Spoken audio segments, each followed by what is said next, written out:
Chat GPT से compounding का पूछ रहा हूँ तो ये बता रही है।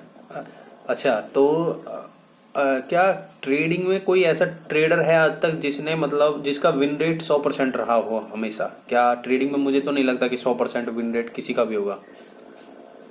हाँ, आप बिल्कुल ठीक सोच रहे हैं। असल में ट्रेडिंग में ऐसा कोई जादूगर नहीं है जो हमेशा 100% जीतता रहे। किसी भी प्रोफेशनल ट्रेडर का भी कुछ ना कुछ लॉस तो होता ही है।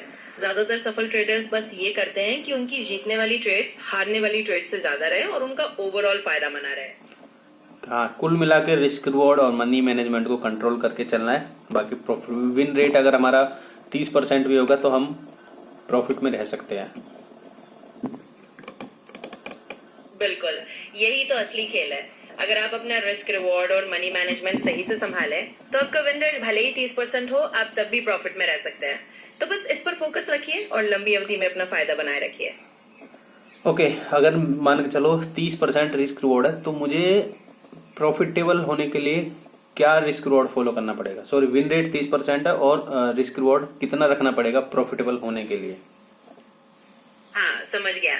अगर आपका विन रेट 30% है तो आपको आमतौर पर थोड़ा ऊंचा रिस्क रिवॉर्ड रेशियो रखना होगा ताकि आप प्रॉफिटेबल रहें। यानी अगर आप हर बार 1 यूनिट का रिस्क ले रहे हैं तो कोशिश करें कि आपका एवरेज रिवॉर्ड कम से कम 3 गुना या उससे ज्यादा हो।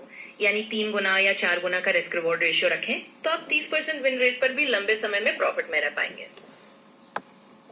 ये तो नॉर्मली 30% से भी ज्यादा होता है। ये तो नॉर्मली में हम ना 50 तक तो नॉर्मली होता है ये लोगों का। मेरा भी 50-60 है। हाँ, बिल्कुल सही बात है। ज्यादातर लोगों का विन रेट 30% से तो ऊपर होता ही है। और अगर आपका भी 50% या उससे आसपास है तो और भी बढ़िया है। इसका मतलब है कि आपको इतना ज्यादा रिस्क रिवॉर्ड भी नहीं बढ़ाना पड़ेगा और आप और तो आसानी से मिलते हैं प्रॉफिट में दोस्तों। रहेंगे।